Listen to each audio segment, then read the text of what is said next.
And we're back up. Alright, so today is again Princess Guard quest. Yesterday, in game, we dealt with a duel with Nicolette. We met Niklaus. We were introduced to Luciana, the princess from Narcinetti. That about sums it up, honestly. There was a lot of talking, small talk, and little trivial this and that's that were popping up. This author really likes trivial questions that aren't entirely trivial. Alright. So, let's get into the next one. Should be, I believe, 2 more days. This one and the next one for the entire demo.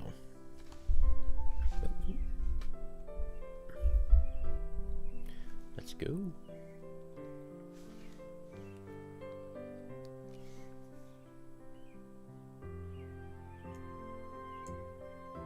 Turn it up just a smidge. Alright. Man, the pre-dawn sky really is something. An expanse of dark blue that gradually gives way to reds and oranges the closer you get to the horizon. The sun's rays peeking out from just beyond it, painting the clouds yellow. But instead of leaning back and appreciating this lovely scenery, I roll out of bed to get ready for another day of dealing with a princess. Wait a minute. I almost forgot. Princess Luciana is still in town. And since she's done with the business that brought her here in the first place, there's nothing keeping her from hanging around her best friend until she has to head back home. Which means that I'm probably going to be dealing with 2 princesses today, instead of just the one. Oh boy. I guess I should probably make the best of what little free time I have until then. By the time I finish taking a shower and getting dressed and all that, the sun's barely risen in the sky at all. Seems kinda early to go wandering around the castle just yet, though. And there is that last bit of the castle map that I still haven't copied. I might as well. And there. With one final stroke of my pencil, my work is done. I now have a hand-copied set of blueprints for the entire castle. I mean, it's definitely an amateurishly done copy, but I'm still pretty damn proud of the fruits of my hard work. After taking a few moments to revel in my latest accomplishment, I fold the original back up, close the sketchbook that I copied it in, and place them both under my breast pocket. Time to finally give this thing back to Gerhard. As I enter the castle library that I usually visit, I'm greeted with the usual smell of old paper and dust, and the usual suddenly appearing librarian butler. Reinhold, I wasn't expecting to see you here this early in the day. Though this time around, it's more like he was standing next to me the whole time. I don't think I'll ever get used to that. Yeah, I bring out the map and hand it to him. I just got done copying this, so I wanted to return it to you as soon as I could. Ah, thank you. He flips it around in his fingers before tucking it away into the breast pocket of his uniform. And I suppose I should remind you to be extra careful with your own copy. After all, it would cause quite a lot of trouble if some ne'er-do-well were to get their hands on it. I'll definitely keep that in mind. To be honest, I'd recommend that you burn it once you fully memorize the castle's layout. Really? That seems kind of extreme. Yes. If not for the fact that it was a gift from the king, I would have long since done the same with my own. Wow. I guess I will then. As painful as it is to consider destroying something that I just got done creating, I can't say that Gerhardt's cautiousness isn't completely justified. But in any case, I'm glad that it was of use to you. Did you need anything else while you're here?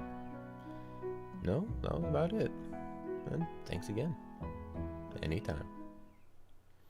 This time, I'm the one to disappear, waving goodbye to Gerhardt and leaving the library before he can do whatever the hell it is that he does. And now that that's out of the way, go check out the castle gate area, go for a walk around this area of the castle, go down to the dining hall. Alright. Choices. Let's see, try to figure out which ones go to which place. Castle gate. There. Walk on this area of the castle. I think that's that one? No, that was the other day, I think. Going down to the dining hall, I think it's just a time skip. Oh well. Choices. Let's go. Oh, since I can't remember it, let's go with that one. See where it is. Go for a walk around this area of the castle.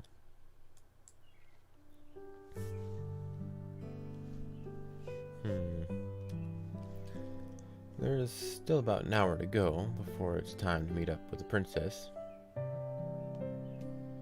I could just head on over to the dining hall right now and wait for her until she finally shows up, but that'd just be a total waste of what little free time I actually have during the morning. I think I'll just stick to this floor for a while. It's generally the busiest part of the castle, and maybe if I'm lucky, I'll stumble across something interesting going on. I'm going to assume that the increased number of guards patrolling today is on account of Princess Luciana's visit. There doesn't seem to be as many maids tidying up as there were yesterday, though. Probably because the castle is already in pristine condition. And, speaking of servants, a certain glasses-wearing maid is coming right this way. When she finally notices that I'm directly in her path, Melanie stops and greets me with a cute little curtsy. Good morning, Mr. Reinhold. And good morning to you, too. I have to admit, it feels kind of strange to actually see you coming for once. With an awkward smile, she adjusts her glasses. Oh, then would you prefer that I sneak up on you next time? Please don't do that. Alright, but only because you asked nicely. That gets a little laugh out of her. So, what have you been up to? Unusual head-made stuff? She shakes her head. Surprisingly enough, no. Oh, really? Yes, I actually just got done directing Princess Luciana to the dining hall since she wanted to wait there for Her Highness to come down for breakfast. Wait, you mean like right now? Melanie nods. I tried to tell her that she and her bodyguard would have at least another hour to wait if she left when she did, but she insisted on doing so anyways. Huh. I don't really get why she'd want to do that, but oh well. And aside from that, I've also been busy clearing up Princess Marianne's schedule so that she'll be free to spend the day with her. I apologize for any extra trouble that this may cause you, though. Don't worry about it. It's no big deal. I shake my head. If nothing else, being able to spend the day with her best friend instead of having to go to stuff like ballroom dancing class or etiquette lessons will actually put her in a better mood. At least, I hope it will. Yes, seeing Her Highness in a visibly good mood for a change is probably my favorite part of Princess Luciana's visits. And it's especially relieving to see her in such high spirits after everything that's happened with... She suddenly trails off. Sorry, never mind that. Never mind what? I'm seriously confused here. Just forget that I mentioned anything, please. I really should get back to work. See you around? Without another word, Melanie hurries down the hallway and soon vanishes from sight entirely. I have no idea what just happened to spook her like that, but I hope it didn't have anything to do with something I said.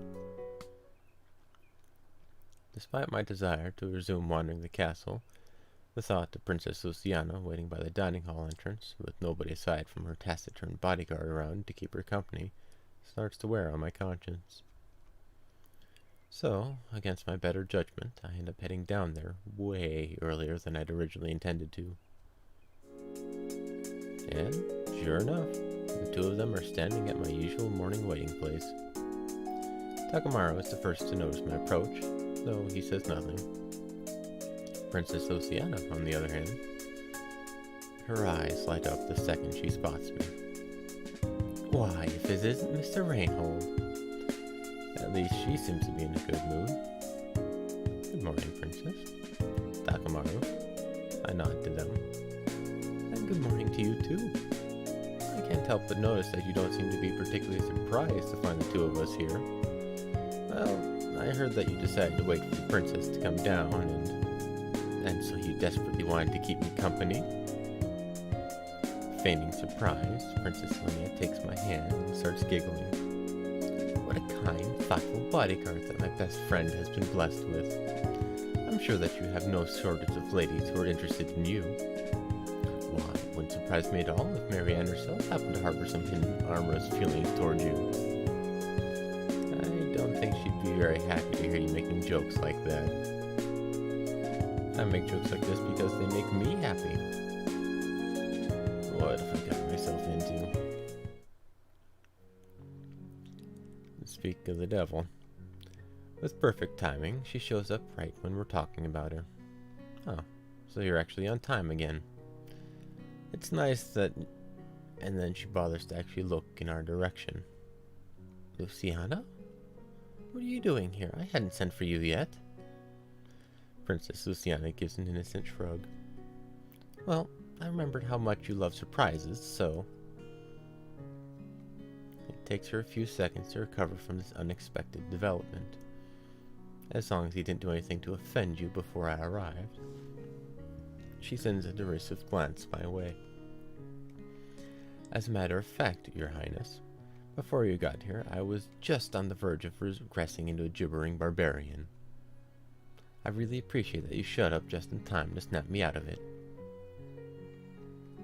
Hey, if she's going to pull this first thing in the morning, then I might as well run with it. And while the maids seem to find today's snide comic particularly amusing, Princess Marianne just places a hand over her face and lets out a long sigh of exasperation. Princess Luciana, on the other hand, seems to be struggling to keep from bursting into laughter. Oh my goodness. And there she goes. Marianne, he's simply wonderful. Bringing out a fancily embroidered handkerchief, she wipes the tears from her eyes. Handsome and witty. What a rare combination in a man. I'm almost tempted to ask to trade bodyguards with you. Don't tempt me. She rolls her eyes at me. Anyways, all of this early morning foolishness is making me hungry. Without another word, Princess Marianne and her entourage walk past the rest of us into the dining hall. I hurry right after them, and Princess Luciana and Takamaru follow suit as well. At the table, the four of us sit in a line with princesses together in the center, and their bodyguards, namely myself and Takamaru, sitting next to our respective charges. Somehow, having more people sitting at the table today makes me more aware of just how big it actually is. Once we're all situated, Princess Luciana turns to her friend. So, Marianne, has your uncle been around lately? What caused you to bring him up all of a sudden? Well, since your father turned me down and all, I was thinking that maybe his brother wouldn't be too much of a stretch. There goes that devilish grin again. Ask about her uncle. Keep quiet.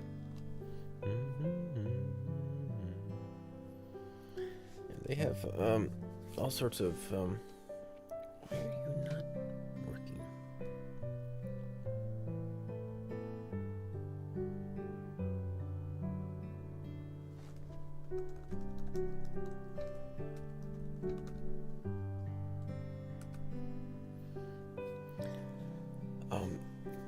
there's a lot of history and a lot of everything. And it's kind of important, kind of not. It's interesting how different they've incorporated the different histories of the royalties and such. But anyway, we'll ask about the uncle. Show him around. Huh. I didn't even know she had an uncle. And now they're both staring at me. Why the hell did I open my mouth? Sorry for interrupting. No, this is one instance where I actually can't fault you for your ignorance. I honestly can't tell if that was intended as an insult or not. But since you didn't know, my grandparents had 2 children. Thierry, the firstborn, and Raoul, the secondborn. And just in case you were wondering, Thierry is the one who is Marianne's father.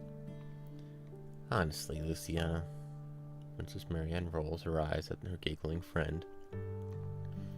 Not even he would be so ignorant as to not know the name of the king of the country that he serves. I'm pretty sure that one was intended as an insult. Now, to return to what I was saying before I was so rudely interrupted, both my father and my uncle were equally disinterested in politics. But when their parents eventually passed, it was my father's responsibility as the eldest son to take up the crown. And while this was also the impetus for him to finally propose to my mother, get married, and have me, my uncle showed no signs of settling down. And with nothing holding him down, he continued to live the exciting life of an adventurer. Yes, that is more or less what happened. So, if we could get back to my question now? Princess Marianne shakes her head. I'm sorry to disappoint you, but he hasn't been seen in this country since my 5th birthday. Aw, that's a shame. Yes, well, he did abandon his royal duties as prince in order to go play adventurer. He could be in the midst of picking a fight with a dragon or futilely searching for a sealed king at this very moment, for all I know. Though her words may imply otherwise, her tone is more regretful than anything. Princess Luciana, on the other hand, is practically swooning. Sealed king? That phrase sounds kind of familiar, but I can't put my finger on why. Yes, you know, like Anresarana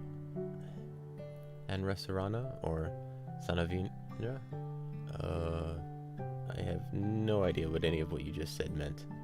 Hello, welcome. Princess Guard, 2 lovely princesses today.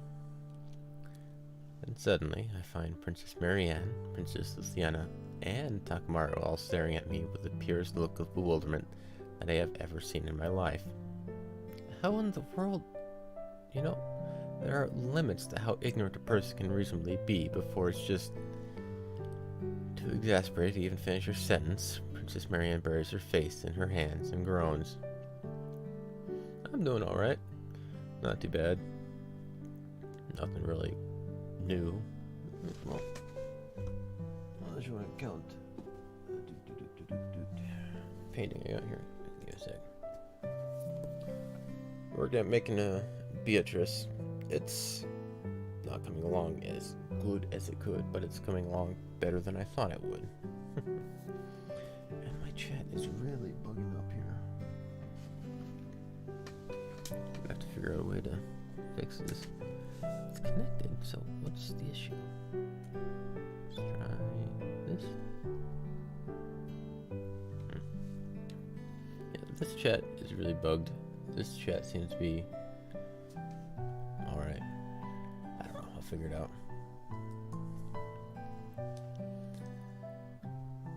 That's it. Thank you. I'm working on it bit by bit, trying to get it right.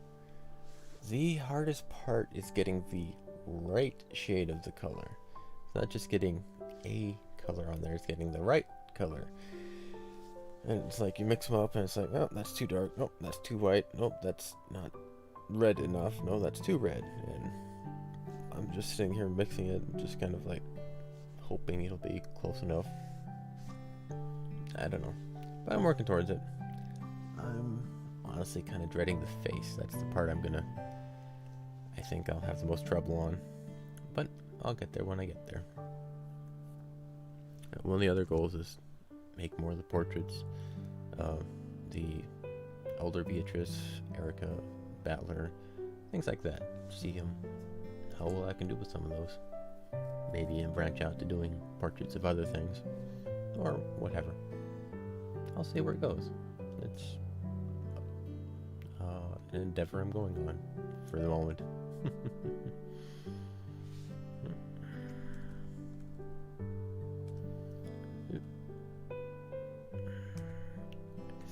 think that chat should be good now. We'll figure it out. What have you been up to, man? Been a fair while. I must admit that I'm rather surprised as well. I didn't even think that it was possible for a swordsman of all people not to know of the Sealed Kings. Yeah, that's it. Find something to do and go do it. Or go do something else. Neither did I. And now I feel extremely stupid. Sorry. I was kind of born and raised in the middle of nowhere, so... Princess Luciana holds up a finger to shush me. Ignorance is only something to be ashamed of when you make no effort to rectify it. Isn't that right, Marianne? See? Her silence is proof that she feels the same way. I'm not too sure about that. And you would like to rectify this, yes? Yeah? Once I'm dismissed for the night, I'll head right to the library and... Oh, that won't be necessary. For both your sake and that of Marianne's nerves, I'll explain to you what they are right now. Now where should I begin? After a few seconds of thinking it over while playing with her hair, Princess Luciana clasps her hands together and begins her explanation. So, millennia ago, the strongest dragons and elemental spirits of their time divided this continent up into a number of territories with boundaries based on ley lines. It may also interest you to know that this very kingdom was once of those territories. But I digress. Be it due to the world climate at the time, because they didn't seem to share the human desire to expand territory, or any number of other reasons, these old kings, as they're now commonly referred to reigning during a great time of peace. Unfortunately, all this came to an end around 969 years ago. Hot minute, huh? Compared to some of the places. That is an interesting task. You can find, like, all these little things to fix up. Done that somewhat in our place. Every so often, we can touch up that. Why have we done this earlier? Because we're people. Doing lots of things.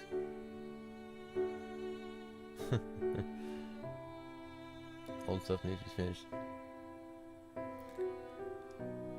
Yeah. That's the problem I personally struggle with. Finishing the old stuff that just started. It's something I'm working towards. But one thing that I found that helps is forcing yourself into a position where you can't back out of it. It helps a bit. One of the things is this painting, for instance. I bought the paint, not the brushes. I bought a bunch of that stuff, and it was really expensive. So now if I don't do it, I'll have wasted money. Force myself to use it up, because otherwise I'll let all of that money go to waste instead of just some of it during an attempt.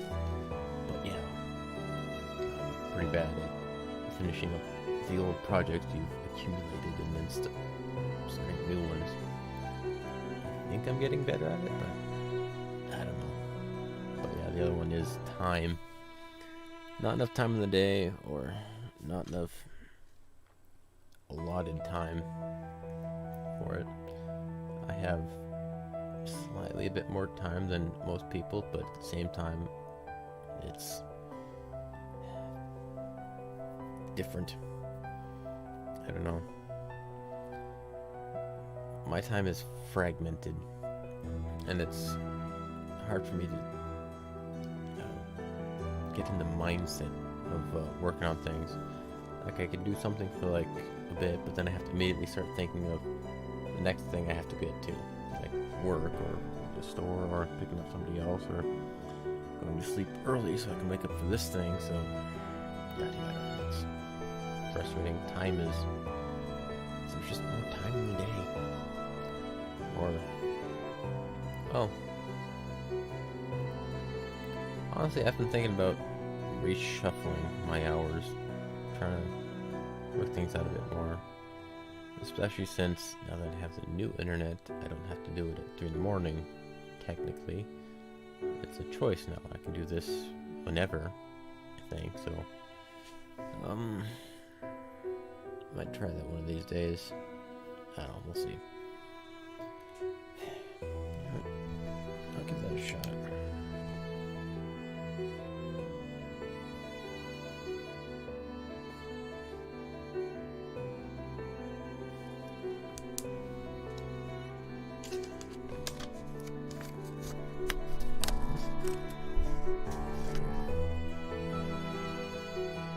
Well, that's it's hard to keep track of when people learn about stuff. But yes, I'm currently on new internet. I'm on AT&T cellular service. I've got an antenna strapped to a pole, screwed up to a tree, aimed at an antenna 20 miles away. Yeah, so 2 antennas aimed at a cell tower 20 miles away. That's I don't know, that's what I've come to accept to an extent. One of the things that helped me with that is backlogs for video games. Oh man, I've got this game and that game. I gotta play this one. I gotta play that one. I gotta do this one first to play that one. The moment you like start getting like a backlog of things you gotta do, just scrap the entire list of things. Start over a new one. I want to play this game. I want to play that game. I want to play that game, and then do it. And ignore everything else you left out there. It helps keep your head clean and mind clean. Keep going, and you're no longer forcing yourself to do something you should enjoy. It was a oddity, but it helps out. But yeah, don't let the past bring you down. Stay in the present. Work towards the future. Don't stay there. But yeah, the internet. I used to be on satellite, as you well know, until we've been looking for years for a way to get something better. This is currently it.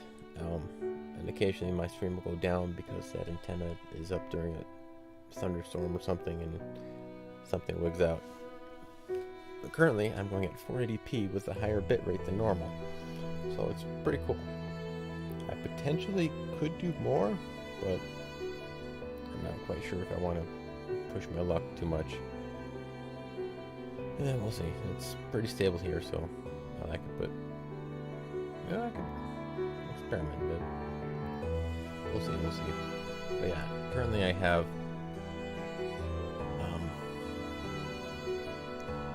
I was going with HughesNet satellite. I was uploading at up to like 170 kilobytes a second. Currently, I'm streaming 480p at 400 or 500 kilobytes a second, which is a very significant improvement. And I don't have to do this at 3 in the morning. It's pretty cool. We did. For instance, if we had like a game that Team Fortress or something had a update of a gigabyte or 2, that would be an entire day devoted to downloading that one thing and nothing else. If the download stayed active the whole time. We actually have issues on satellite where things would time out while we're trying to download them at our fastest speed. It was aggravating. it's crazy. We are paying like almost double what we were before, but I think it's kind of worth it because we've been struggling, floundering for a while because of it. But yeah, we can actually go a lot faster with nothing. So, but yeah, we had a gigabyte for like whatnot a day of nothing but that. Like literally, click download on the 1 gigabyte thing and then just leave it for the whole day. Come back tomorrow and hope it all worked out. But with this internet, we can download a gigabyte in like half an hour. It's crazy. This is what a lot of people just take for granted. Oh yeah, I'll just download this 60 gigabyte file. I'll download that game over there. Give this one a try. Watch these 4K resolution YouTube videos. It's crazy. It's like a lot of people don't realize that's abnormal. That's not normal. But yeah, we have better internet now, so it's making steps towards improvement. Pretty cool.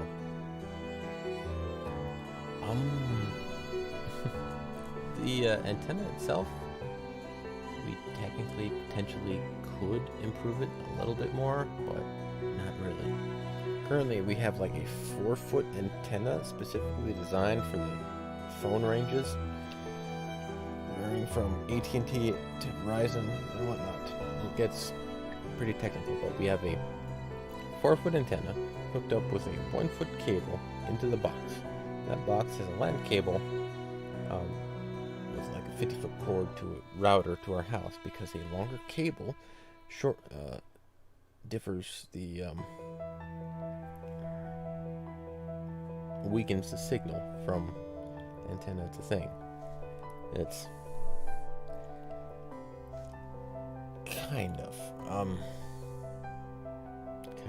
at this point we could technically buy a second one of the good kind and plug it into it, and so the antenna has a dual path instead of a single one doing double time. It's each one doing normal time. We currently have a big old 4-foot antenna. It's currently wrapped in tarp because if it gets wet it loses signal. In Washington. And a second antenna that's about a foot and a half that was used with another one. So we've got just an awkward setup, and we could technically replace that small one with a bigger one to get an improved signal, but other than that we are what we got. Oh yeah, that's the other one.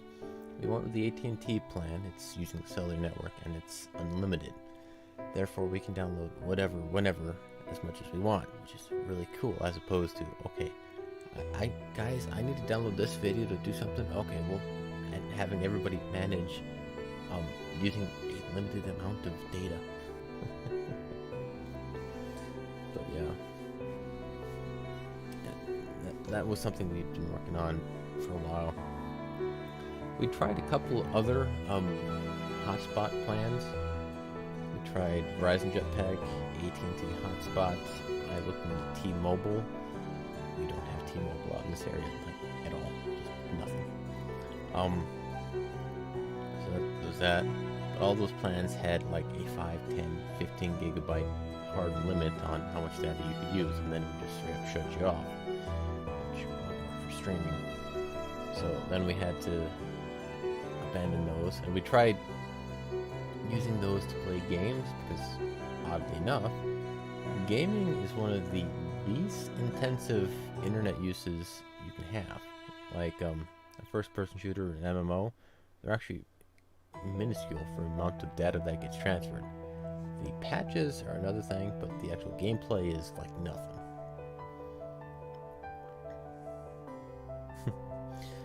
Potentially we could, but that gets starts getting really pricey above what we've got. At this point we're pretty much set. We're good enough. We could technically get a thicker cable, but I think we've got like an RJ8 cable, RG10, something like that, and every like 100 foot of a cable lowers the signal strength of the signal passing through it by a set amount. The higher rate of the cable, the less that transfer loss is. We currently have one that my dad looked up. It's quite a bit of cable. It lowers the loss as much as you can realistically get without going into Scrooge McDuck territory. Yeah, it's like in multiplayer, it's my character is at X coordinate 20, Y coordinate 30, Z coordinate 15, and that's 3 numbers that it transfers there. And then on the server, the game that's not on your computer, they translate that into and do all the calculations on their end, and then it sends back to you. Okay, your character is now here. You fired the gun. It's like just tiny little data, just not a lot. The exception being something like Minecraft, where you have to, the entire server is a variable, like how many blocks you've got dug down, how many things are calculated. That starts to get pretty intensive, but for things like an MMO, I move 5 spaces forward, turn left, cast Fireball. 5 spaces forward, move left, turn, cast Fireball. That's not that hard of much data to transfer. It's, people keep thinking that like games are like horrible. No, it's YouTube and streaming and Netflix. Those are number one, the most used, the amount of data used in the internet. It's crazy. So yeah, we could reference, when we had the hotspot stuff, we had Verizon Jetpack, I think, worked best for us. And we had, I think, a 10 gigabyte plan, and we could stretch that out for a month. It was the 5 or the 10, I can't remember which one it was. Probably the 5. Yeah, 1080p. Yeah, if you ever like go to a download site for like YouTube, download a YouTube video, look at the file size of the different resolutions, and it gets exponentially larger, because like you say like a 144p, 240 is double that in height and width, so it's like 3 times as much, and then you double that again, and then you double that again, and then you double that again, and so it's 140, 144, 240, 360, 480, 720, 1080, 4K. And with the video, it's 4,000 pixels one side, 1,000, 1,200 pixels the other direction per second, with 30 frames, 60 frames per second. So 60 frames per second at 4K resolution. Just the numbers alone are ridiculous just based off that, and then have that for as long as you need it to. And that's just counting picture, and then you add in the audio into it as well, and you can imagine that data gets very high very quickly. Which is why my stream had to shrink down quite a bit to get it to go when I was on satellite. But yeah, internet can be very finicky. Yeah. It's yeah. But yeah, and then people complain, oh man, my internet sucks. I can only watch it at 480. 480 is better quality than everything I've looked at for years now. Yeah, I've been used to watching 140 and 240 videos, because those are the ones that wouldn't buffer when I watch something most of the time. And now I can watch 480 videos if I wanted to, but I'm still just used to, yeah, 480 is great. It shows as much detail as you need. What I've actually found is a lot of times when you get into like, when I have the option to like see some of the higher resolution stuff, or like auto loads in that resolution from some watch. Yep. I couldn't watch Twitch. I wasn't able to watch Twitch with satellite because some of the streamers, I think how Twitch handles things, would lock it, the resolution at whatever they were uploading. So if they uploaded at 1080p, I straight up couldn't watch the video, period. Or other such things. And even if I could get it at a lower resolution, I didn't have the, it would buffer. It would try and load it and then toss it, and then try and load the new current thing, and by the time that would happen, it would toss it. I couldn't physically watch Twitch. Speaking of, I probably should get watching some of those knowledge. So honestly, the weirdest thing to try and get used to with faster internet now is, now that I'm able to do these things, I don't even think of doing them because I've had 14 years of not thinking about it. Now that I can, it's like, I don't know what to do. Cause yeah, it's like, the other ones is like Google Maps. Trying to load up a map, you like, find a spot, zoom, zoom, zoom, zoom, zoom, get to a spot, and like, just pop it out, and then just leave it alone for like 5 minutes, and hope something pops up. Well, do something else, come back. Oh, hey, there's 3/4 of the map. Okay, I need to go. Yeah, I need that spot still, but it looks like I can go here. But now I can just like look at the map and do something. And it's just all this stuff you like just write off, like things that you don't even think of anymore because it's not possible. Now it is possible, and I have to work to think of them.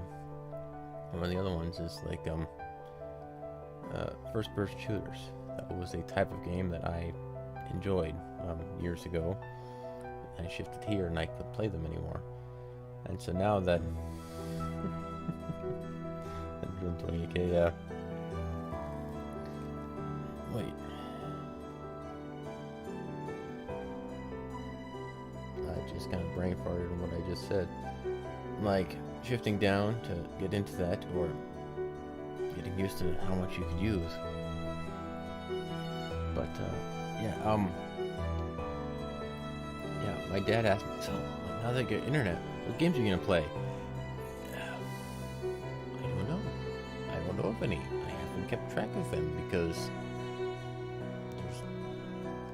there was no reason to. But now it's like, where do I begin? What do I look into? What games can I play now? I can do anything, but now I find that I'm doing nothing. A bit odd. Oh. Well, we certainly went on a tangent here. Well, that's what's interesting about these tangents. They just go wherever. Find myself talking about things that I wouldn't think of when I start up the day. Anyway, I'm gonna try and get through the story a bit. Feel free to keep talking or whatever, but I get a habit of like not progressing in stories, so things take a lot longer than they should. Well, not that than they should, but longer than I expect them to. And that is it, possibilities.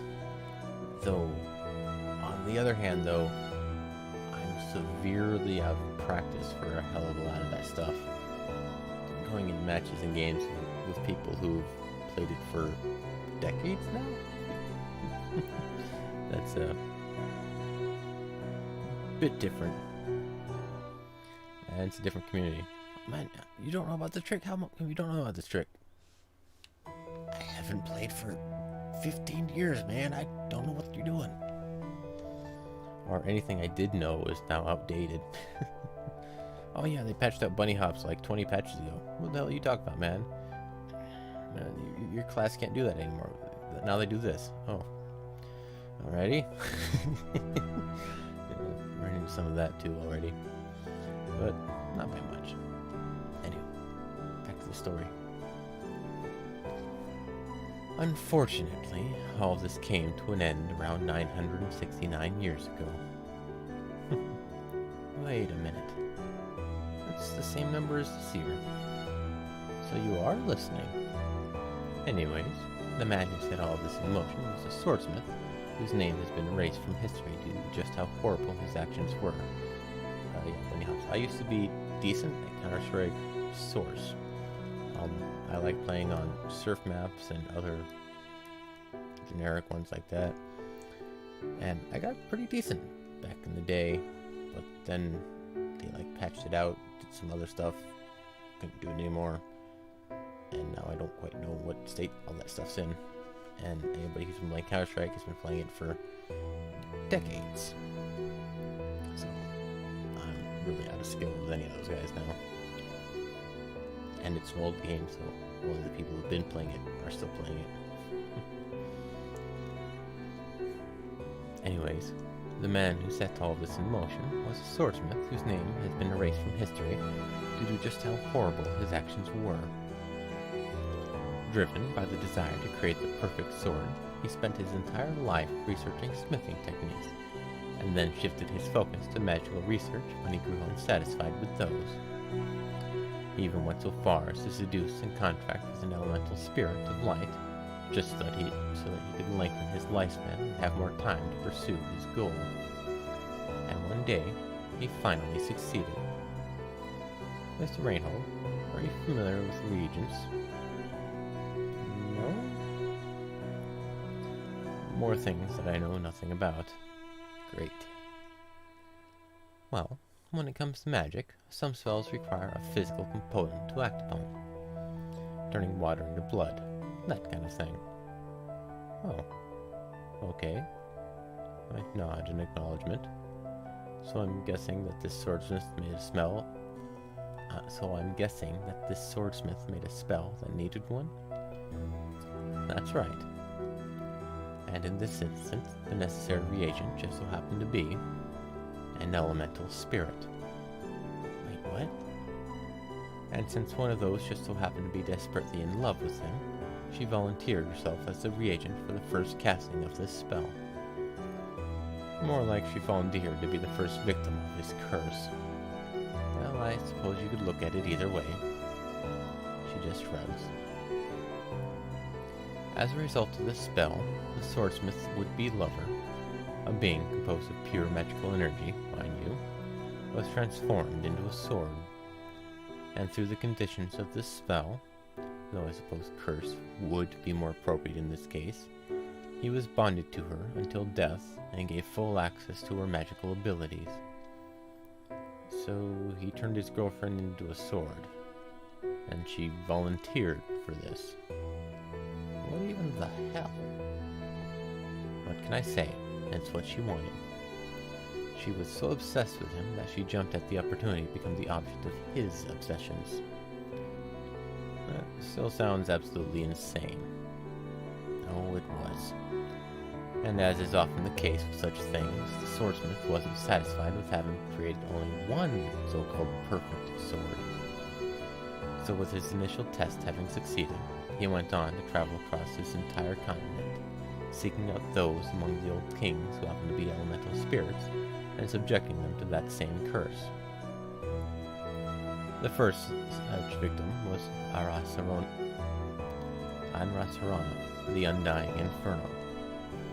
His sealing marked the start of our current calendar, which is why the current year is 969.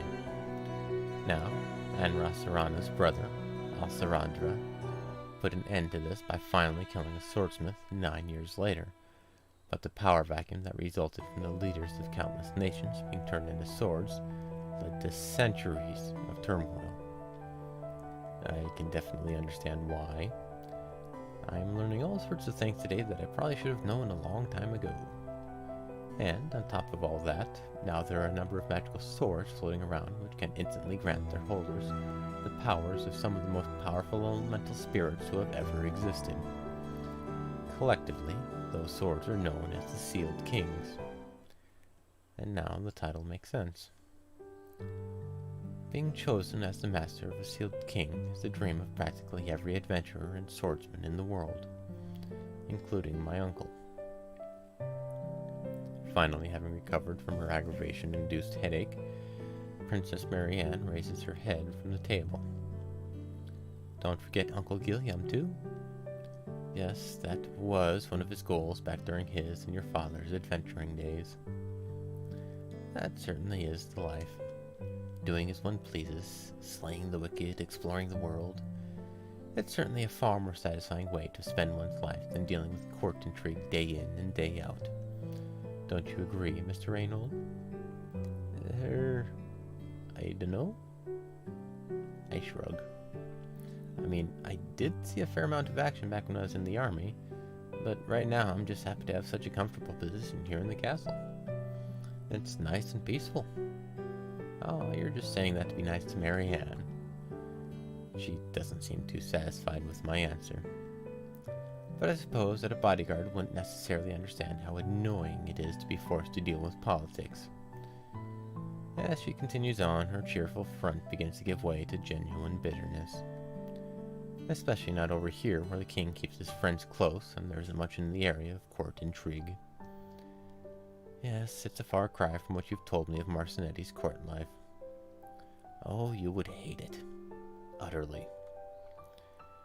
Princess Luciana breathes a long, heavy sigh. It's no small comfort that someone as far down the line of succession as I am is only exposed to but a fraction of the awfulness that transpires there. But even from the little that I do have to deal with, some days I find myself sorely tempted to run away from it all. Though I'm sure that father would mobilize the entire army if I actually went through with it. Just as it seems that Princess Luciana has finished with her complaining, a butler arrives with a dining cart. When he reaches the table, a couple of other butlers also come in and assist him in serving us our food. Unsurprisingly, today's breakfast is that classic staple. Ooh, pancakes! With an expression of pure delight, Princess Luciana snatches up her fork and knife to get ready to eat. Her bodyguard doesn't share in her excitement, however, instead staring at his plate like it's filled with the strangest thing ever. Trust me, Takamaru, they're delicious. After giving my fellow bodyguard a reassuring thumbs up, I glance over at the ladies.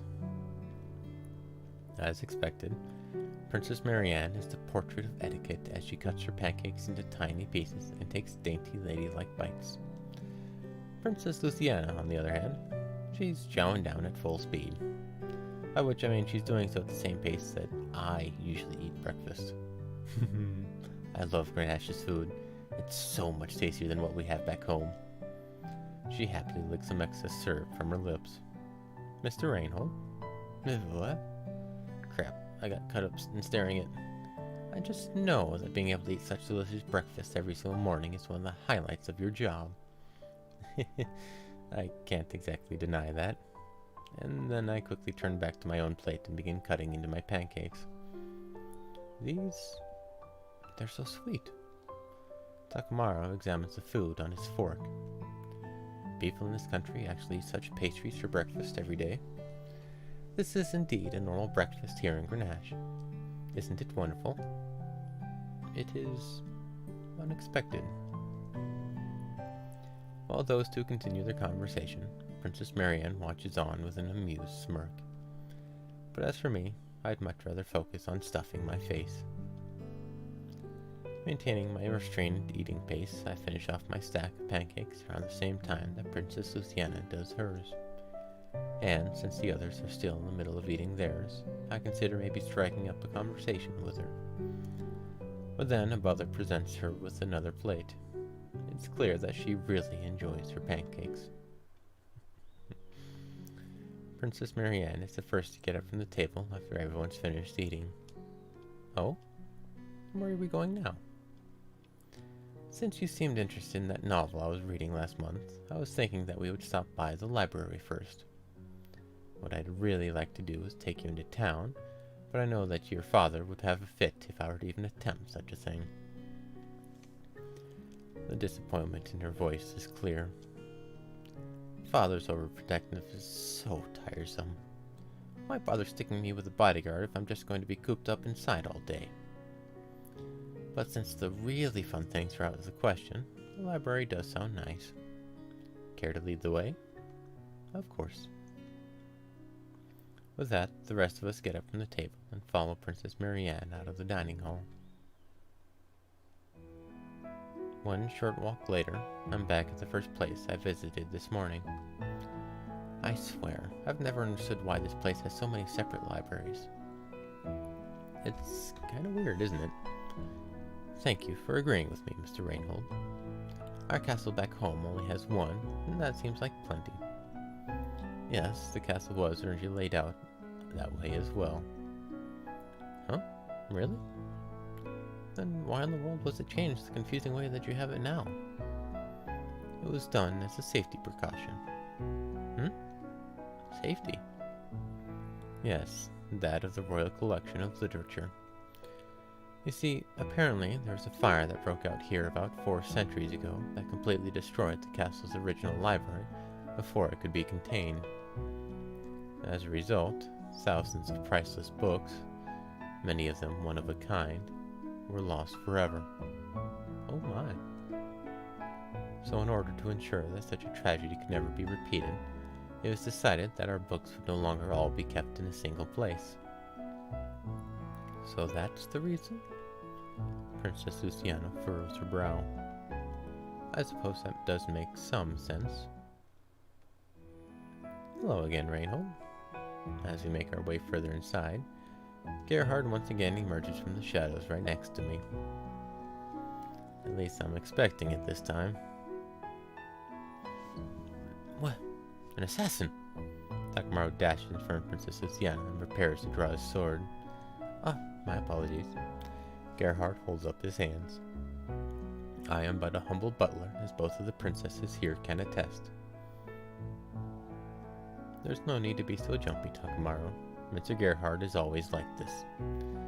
Princess Luciana rests a hand on her bodyguard's shoulder. Sorry for not warning you about him beforehand.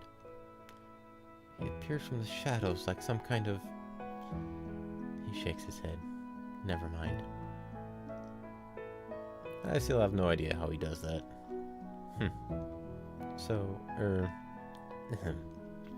Princess Marianne, Melanie has already given me a list of the books that you wanted, so feel free to take a seat while I retrieve them. Thank you, Gerhard.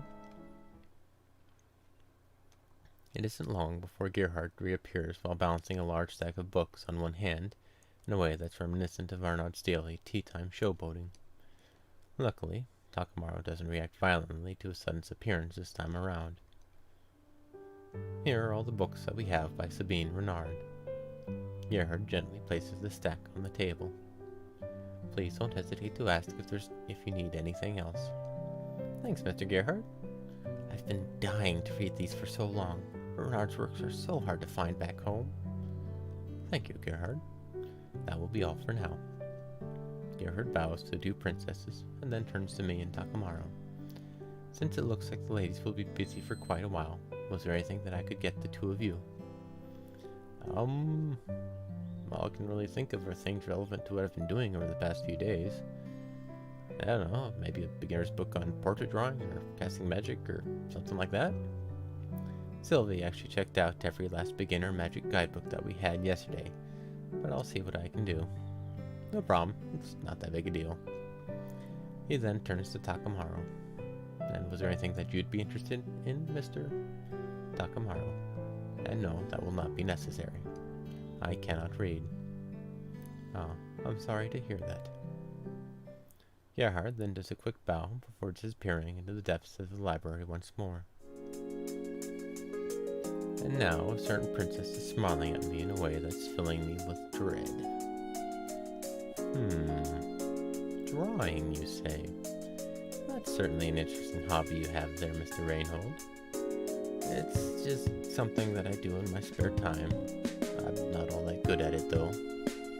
But still, that's not the sort of thing that I'd expect a master swordsman like yourself to be interested in. Though I'm sure that your newfound fame has ensured that you have no shortage of willing models. Huh? I shake my head. No, I usually just draw the scenery. Plants, buildings, stuff like that.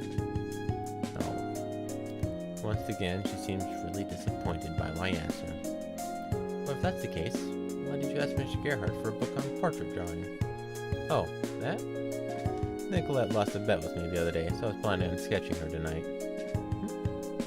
Princess Luciana's eyes grow wide. Nicolette?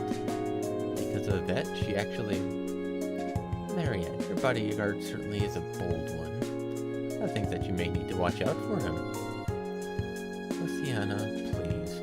I very much doubt that he's that stupid. But you heard what Mr. Reinhold just said, didn't you? He's already snagged his hooks into my poor sweet cousin. She then brings out a handkerchief and uses it to dab away imaginary tears. Honestly, Princess Marianne lets out a long sigh of exasperation. Despite how crude her language may be at times, Nicolette is still a lady. There's no way that she'd allow herself to be tricked into participating in anything improper. Ugh. I don't get why everyone always assumes that it's something risque. It's just the portrait sketch. So I'm down in my chair. Princess Luciana looks at me with a puzzled expression. Mr. Reinhold? Answering her in any other way is sure to bring down more innuendo, so I don't even bother. You seem to be far more pure-hearted than I initially took you for. To have the opportunity to be all alone with a girl as pretty as Nicolette and not be tempted to do anything more than... Luciana, that's enough. Aw, you're no fun. A short while later, Gerhard approaches our table. No mysterious appearing act. He just walks up like a normal person would. Sorry, Reinhold. As I thought, Sylvie did indeed take all of our beginner-level books on magic. No problem, it's fine. I was able to find something relevant to your other requests, though. He produces a rather thick book and places it on the table in front of me. This is A Beginner's Guide to the Joy of Portraits by George St. Pierre. Hopefully you'll find it useful. Wow. I lift up the heavy cover and flip through a few of the book's pages. Thanks, Gerhard. It was nothing. He shakes his head. And now I shall take my leave. And with that, Gerhard seems to melt into the scenery of the library itself, leaving the rest of us to our own devices. Read my book. Ask the girls about what they're reading. Alright. All sorts of different things you can look into. I think last time we did this, we went with Ask the Girls about what they're reading.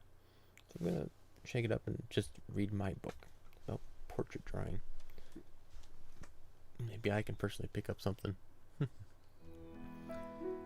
Since I'd like to avoid opening myself up to any more of Princess Luciana's teasing, I pick up the book that Gerhard brought me and get to reading. Starting out with the absolute basics, most of which I picked up on my own overtime, it gradually moves on to different forms of shading, line weight, foreshortening, and a plethora of drawing techniques that I've never even heard of before, much less seen. This is my first exposure to a proper book about this stuff, so even the simple act of skimming through it is introducing me to a lot of new information. I almost feel like an actual artist. I also make a point to look away from my book every so often to check on what the girls are doing, seeing as how it is kind of my job. And, much to my relief, it's mostly Princess Luciana giggling about such and such character, or Princess Marianne going on various tirades about plot developments in the books that they're reading. It's actually kind of a shock to see her so animated. As for Takamaru, he just stands by a bookshelf the entire time while watching us like a hawk. After a couple of hours have passed, Princess Marianne closes her book and stands up. As much as I enjoy reading, I believe that we're due for a change of pace. Oh, is it tea time already? I'd completely lost track of time. I guess it really does go by faster when you're with friends. She then takes Princess Marianne's arms and hugs into it. And instead of breaking free of her grip like I would have expected her to, she just sighs and accepts it. Come on, let's get going. I'd prefer not to have our tea go cold before we even reach the courtyard. And with that, she makes her way to the exit, with Princess Luciana still attached to her. When we enter the courtyard, Princess Luciana heads straight for the garden. Marianne, this place is every bit as gorgeous as it was the last time I was here. Your gardener definitely does a wonderful job. Yes, I would have to agree. Lacking her friend's enthusiasm, Princess Marianne goes to the table and takes a seat. I suppose the slight difference in climate makes for better growing weather. With a sigh, she turns away from the flowers and joins us at the table. And now I have yet another thing to be jealous of. I'm sure that the flowers in Marcinetti are just as nice, Luciana. Perhaps, but our gardens always take so long to grow. And then when the flowers finally do bloom, they never last very long. Just as my attention begins to drift off, the courtyard door opens and in steps a certain old butler. Having changed up his usual show-offy display, today he's got 2 tea sets, one balanced in each hand. I have no idea how he managed to open the door like that. Uncle Guillaume. With a gasp, Princess Luciana clasps her hands together. So nice to finally see you again. Likewise, my dear. I trust your father is doing well. Yes, aside from the usual grumbling. From the way he carries on sometimes, it's hard to believe that he's actually younger than you are. Well, his job is a stressful one. Arnaud proceeds to place the tea sets on the table and pours cups for the princesses, then me. Oh? But then stops when it's Takamaru's turn. Somehow I neglect to get a look at you before. Might you be from around Desai? No, but my home is not too far from there. I hail from Tenryu. Ah, I see. My father has taken an interest in that part of the world lately, so he's been hiring more and more people from there. That definitely sounds like something that he'd do. With a knowing smirk, Arnaud finishes pouring Takamaru's tea, and then bids us all farewell. In between sips of tea, the girls begin a lengthy conversation about the different types of flowers that are growing here in the courtyard. And then the subject somehow shifts over to tea leaves, which it turns out are a lot more interesting than I ever would have thought. But right at the point where I'm fully invested, they suddenly drop the topic entirely in favor of complaining to each other about the long list of people who they can't stand. At which time I remember that I probably shouldn't be eavesdropping on them like this. I do admit to feeling just a little bit relieved that my name isn't brought up a single time during that last part, though. Well, your bodyguard, you kinda can't not eavesdrop. Not too long after the tea finally runs out, Princess Marianne rises from her seat. Looks like it's time for another change of venue. Oh? Aren't you now, Marianne? I was thinking that I'd let you be the one to decide what we did next. While I'd be perfectly content with going back to the library, I don't know how happy you would be with that. She twirls a lock of her hair around her finger while thinking it over. I know. How about you show me around the castle? It's been a long time since we used to run around here as little girls, so I'm sure that it's changed quite a bit. Not particularly, but I have no objections if that's what you want to do. Well then, we can just consider this as a refresher. We meander around the castle for a good long while, with Princess Marianne taking the time to explain the purpose of every single room that we pass by. She's really taking this castle tour thing seriously. And just as we're going over what must be the 4th or 5th library that we've seen today, I hear footsteps rapidly approaching us. Princess Marianne? Oh, thank goodness, it is you. Though she was already moving at a brisk pace, Melanie's speed practically doubles when she finally spots us. Melanie? Is something the matter? Sorry for startling you. It takes a few seconds for her to catch her breath. I have a message for you from the king. Huh? Wow, she actually jumped a little. Really? Yes. Apparently, he wants to have dinner with you and Princess Luciana, for old time's sake. Oh my. Somehow, she looks even happier than she did when Luciana arrived here. Finally able to have dinner with your father, even though he's always so busy. Marianne, that's wonderful. Yes, it is. Melanie, did he say when? He's actually in the dining hall right now. Both of the princesses gasp in unison. Would you like for me to ask him to wait until you're ready, or... No, that won't be necessary. We'll be heading there immediately. True to her word, she then turns right around and books it down the hallway without the slightest hint of hesitation. And while I'm able to catch up with her with a little bit of effort, Princess Luciana has to practically beg her to slow down. Princess? Just to make sure ahead of time, was there anything in particular that I should or shouldn't do in front of the king? You should be fine as long as you don't do anything flagrantly stupid. She answers me without even so much as a glance in my direction. I doubt you have much to worry about, though. Father has a much higher tolerance for foolishness than I do. So it would be correct to assume that this will be your first time meeting him, Mr. Reinhold? I really hope I didn't just open myself up to more teasing. Yeah, I was assigned to this post on the king's orders, but I've never actually met him in person. Well, I'm sure that the two of you will get along swimmingly. He's very similar to Sir Vincent in terms of demeanor, though slightly less imposing and more, I don't know, loud? I'm not quite sure how to explain it in words, but he's pretty much the total opposite of my father. I don't know how useful a comparison to someone he's never met is, Luciana. Princess Luciana suddenly places a hand on her shoulder and leans in close. Now, there's no need to mask your true feelings with snide remarks. We all know that you're so excited to finally be able to have dinner with your dear old daddy. Instead of lashing out, Princess Marianne just lowers her head in a futile attempt to mask how red her face is right now.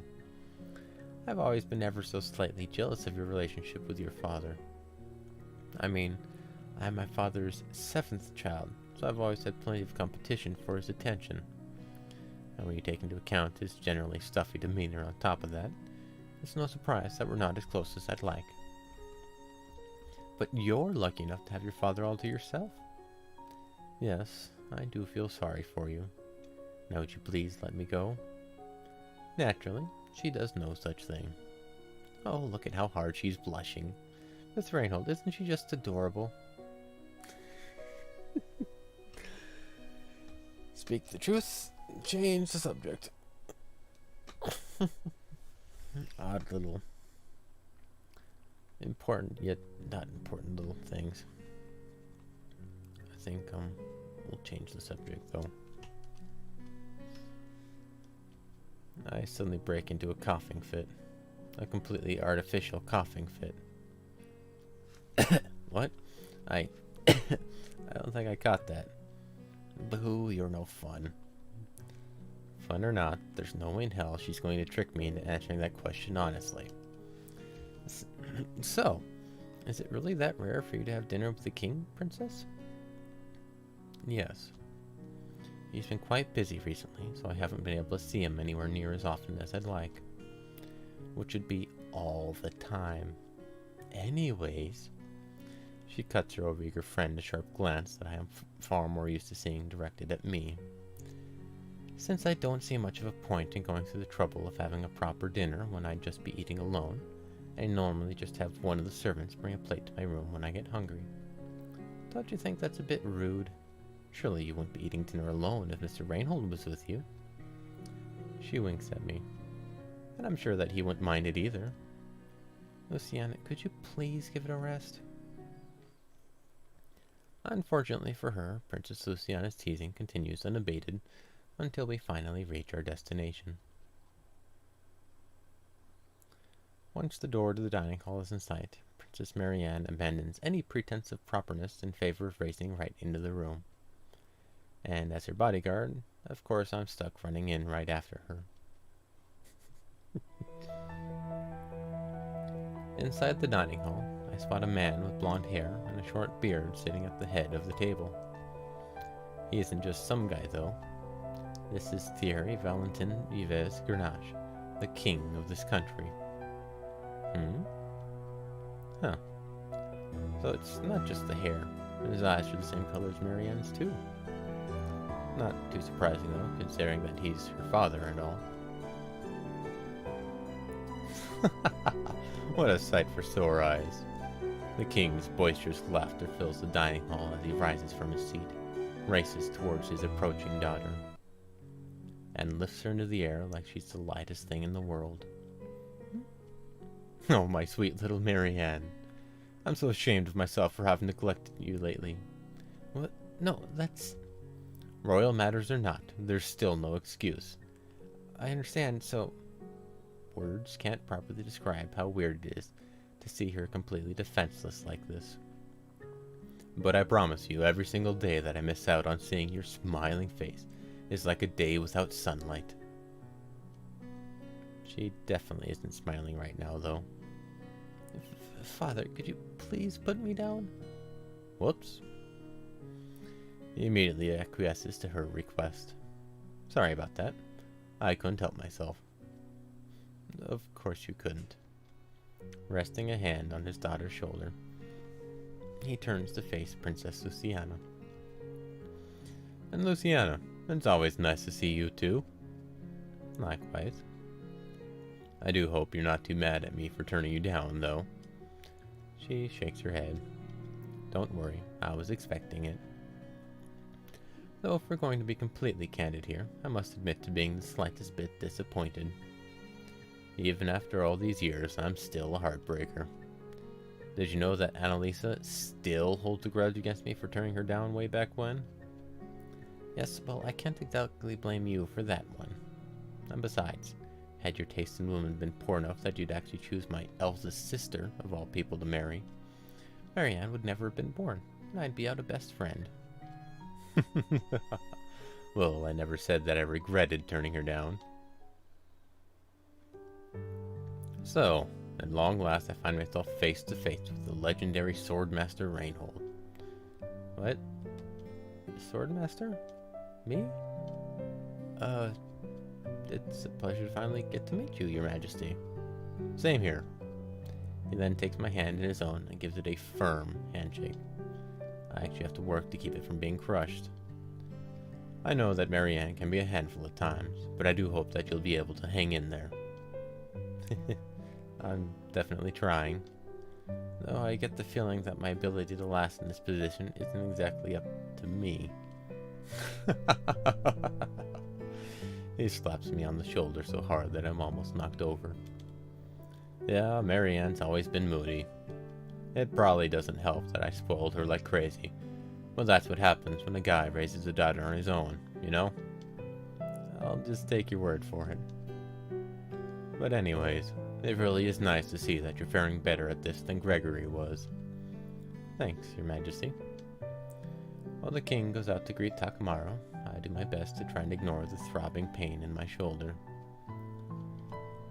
Suddenly, it's not all that surprising that he and Sir Vincent are friends.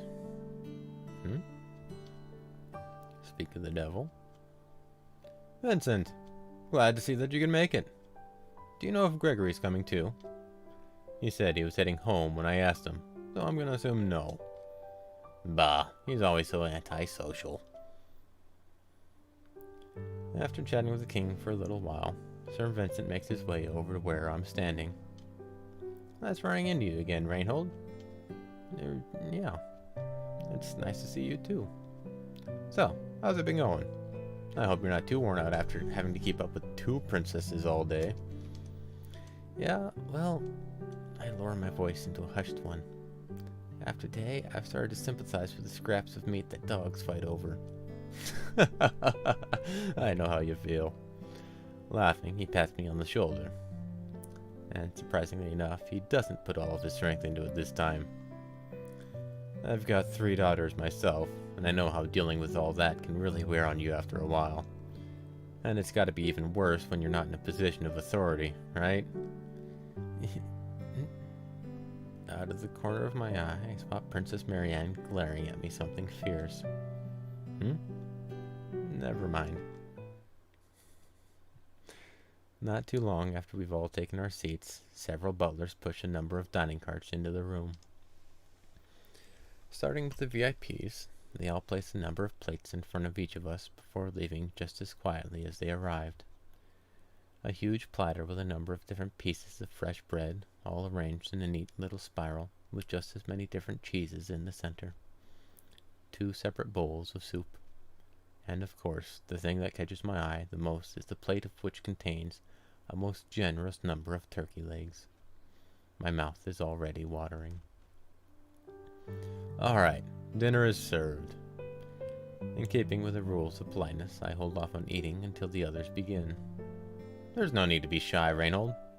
I dart my head towards the king, who is pointing a turkey leg right at me. I guess I didn't mishear him after all. Margot told me all about your healthy appetite. There's no need to worry about keeping up appearances from me, though, so go right ahead and dig in. Taking his own advice, he proceeds to tear into the turkey leg he's holding. Of course, I follow his example. Look around the table, focus on my food. We'll look around the table today. I think that actually shows... I think that's a choice that's either look at the details or don't. No actual flag for this one. Watching Princess Marianne have a cheerful meal with her father makes me feel kind of bad that it seems to be such a rare occurrence. Her relationship with him doesn't seem to be strained at all. It's just that they don't get to spend as much time together as they'd like. Speaking of which... Sir Vincent strips a turkey leg off of its... Sir Vincent strips a turkey leg of its remaining meat with a single bite and tosses the bone onto a plate. What's up? What? You were looking over here like you wanted to ask me something. Oh, I was just thinking that having to juggle your attention between 3 daughters must be pretty tough. It was 3, right? Yep. 1 little angel, 1 little woman, and 1 little weirdo.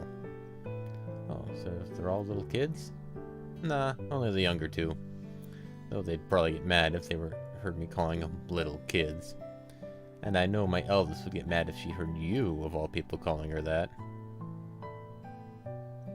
Huh? Why? Ugh.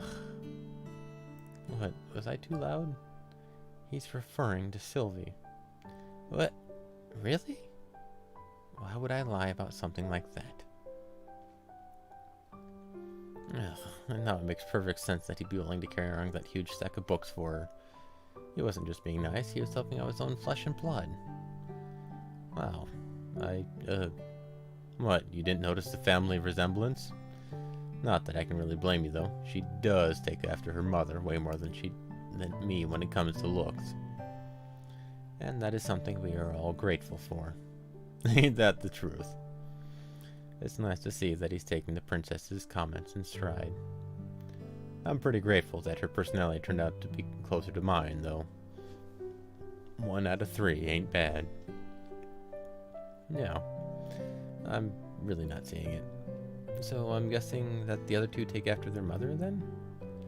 Well, Valerie definitely does, that's for sure. I mean, she's only 12, but half the time she's the one telling me what to do. Why am I not surprised? I would say that she resembles her mother at that age. The king enters the conversation with a long, weary sigh. But there's never been an age when Angelique hasn't been like that. I swear, I have no idea how you're able to put up with that level of henpecking every single day. You just don't know how to deal with her like I do. Besides, she's usually focused on the girls whenever they're around. And since there's 3 of them, I actually get to do whatever I want most of the time. I can't really agree with using your own kids as a shield, man. What? A little discipline will do him some good. I do feel bad for poor Sylvie, though. She's the one who usually gets the worst of it. One Raquel isn't up to something anyways. Is that your youngest daughter? Yep. 10 years old and nothing but trouble. She used to be every bit as sweet as Sylvie is, too. But then there was this big mess around a year ago, and she's been kinda off ever since. With a wistful sigh, he gazes off into the distance. Nowadays, she's always creeping around like she's up to no good and telling weird jokes that I don't understand. Trust me, it's for the best that you don't understand those jokes of hers. If only we could all be so lucky. From that reaction, I'm going to assume that it's something even worse than Princess Luciana's brand of humor. It is. While in the process of consuming every last bit of food in front of me, I take the occasional break to check on what everyone else is doing. It's really not a surprise that both the king and Sir Vincent are eating at a pace similar to my own, while the two ladies at the table are a lot more reserved. And much like how he did during breakfast, Takamaru is just kind of picking at the things on his plate. Hey, Luciana, how upset do you think your father will be when he hears that I turned you down? I wouldn't worry too much about that. Princess Luciana shrugs and takes a sip of her drink. Although he's quite intent on uniting our two countries, he'll still be happy as long as we remain allies. Same as ever, huh? He scarfs down an entire loaf of bread before continuing. Just the entire loaf. I really don't get that guy sometimes. Even if I did go along with his plans, there's no way that he'd see his goal met within his lifetime. Oh, I'm sure that he's got at least another century left in him, if not more. And regardless of how old he may get, his ideal vision of the world is unlikely to ever change.